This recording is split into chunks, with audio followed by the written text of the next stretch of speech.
everybody, Dana Sparks, broker of Maximum One Greater Atlanta Realtors, and today's contract tip has to do with you, the licensed agent, acting as principal in a transaction. And principal, of course, means buyer, seller, landlord, tenant. If you are the one that's actually buying, selling, renting, or leasing real estate, and what the various license laws say about that with you as the principal.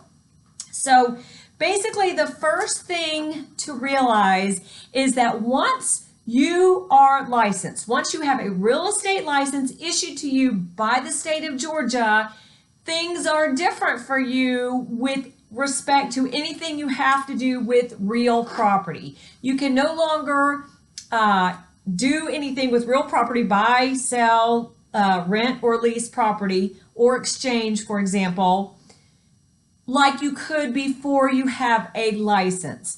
And this is, there are several license laws that govern your transactions having to do with real property, and they are under GREC Rule 520-1.11, OCGA 43-4012, and 43-40-29. And basically, in general, there's a whole lot to these laws governing you, agent as principal. I'm not going to cover all of them, or we would be here for a long time, but just a couple of things I do want to touch on.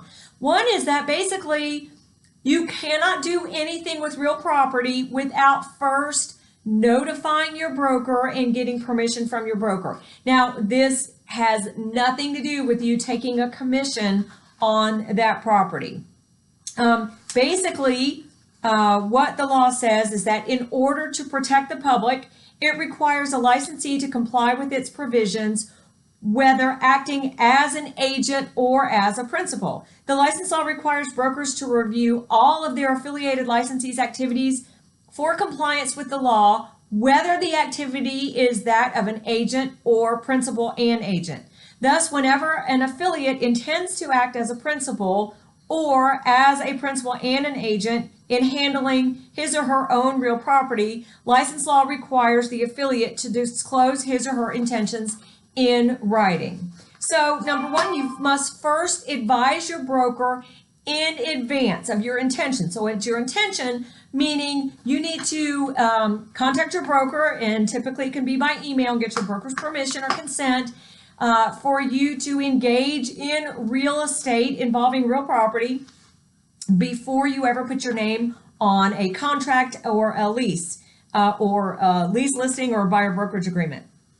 Additionally, you must remember that all contracts belong to, you are an affiliated licensee of your broker. All contracts belong to the broker. So typically you are going to have to sign a listing agreement that creates a client relationship between you as the principal and your broker who owns the contract. Similarly, you're going to have to sign a buyer brokerage agreement that creates the client relationship between you as the buyer and your broker, even though you are the agent representing yourself.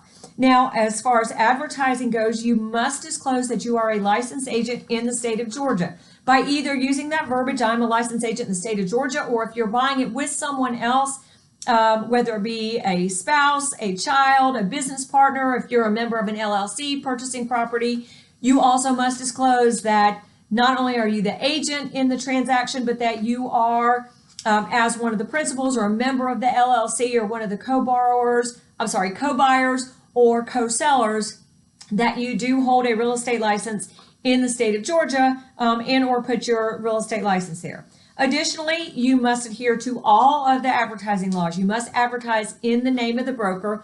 And let me back up a minute. Even if your license is inactive, if you are not with a broker that's currently holding your license, then obviously you're not going to advertise in the name of your broker, but you still must disclose that you do hold a real estate license.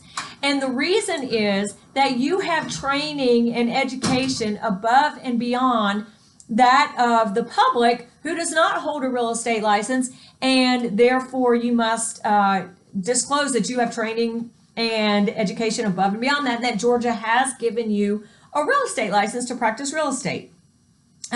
Additionally, all the other advertising and marketing laws fall into play, advertising in the name of the broker and all of those laws. which are under 520, GREC Rule 520-1-.09, and you must turn in these contracts into your broker for a compliance review. You cannot now, again, regarding the commission and payment and all of that stuff, that is between you and your broker and the policies that your broker has in place. But what license law states is all your contracts, regardless, basically the contracts are treated the same by the Real Estate Commission as far as compliance and license laws, if you're the one buying or selling or renting or leasing property or not. So the payment and the commissions and whatever kind of deals that your broker has with you regarding your own personal property, whether it be your personal residence, roof over your head, or an investment property. Financially, that's based on the policy and your independent contractor agreement with your broker.